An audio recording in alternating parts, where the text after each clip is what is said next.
आवत बानी। हम बिहार तो छोड़ा है, पर वो बिहारीपन कैसे भूले। बिहारी कहीं भी रहेला, अपन बिहारीपन नहीं के भूल सकत। दोस्त के लड़का से तोहार शादी बचपन में तय कर देले बाड़े। लड़का भी काफी सुशील और संस्कारी बा। पापा कितनी बार बोल चुकी हूँ कि मुझे इंडिया के लड़के से शादी नहीं करनी है।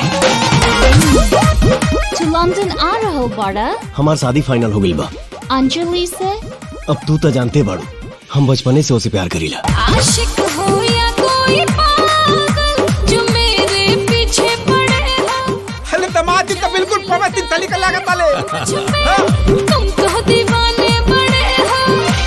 लाखों करोड़ों में तोहर के चुनल बानी रानी फेवरेट।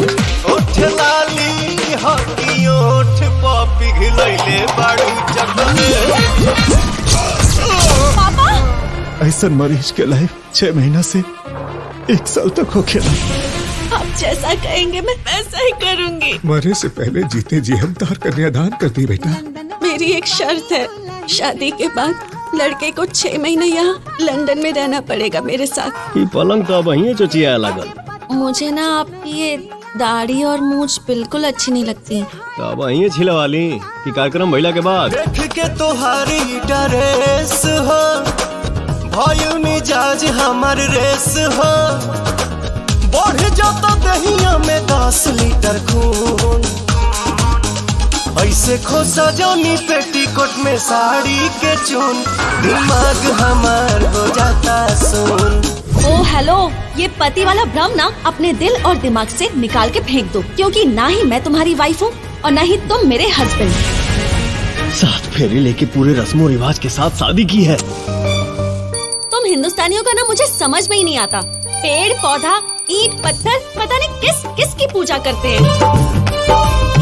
वो हिंदुस्तानी पति कबो ही बर्दाश्त न करी कि ओकर पत्नी गईले दिल दीवाना रहे मौसम प्यार के।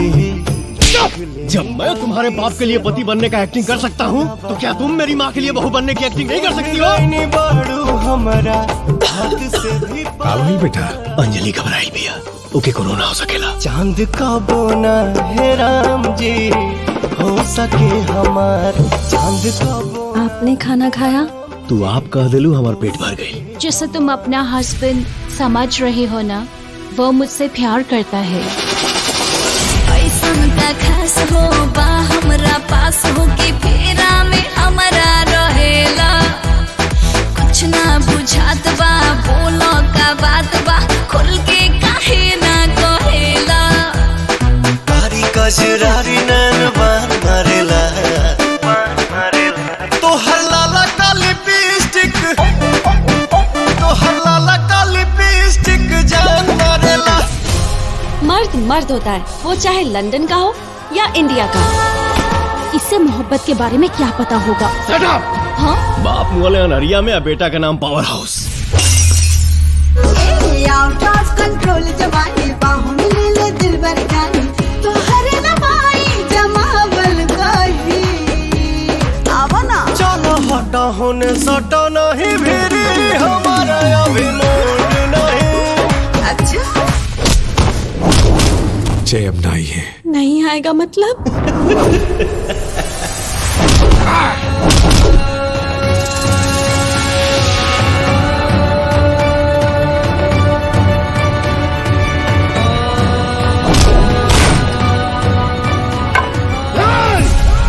ना समझ क्या समझेंगे? क्या है हमारी कहानी? हमारी तो पहचान सिर्फ ये है कि हम हैं हिंदुस्तानी।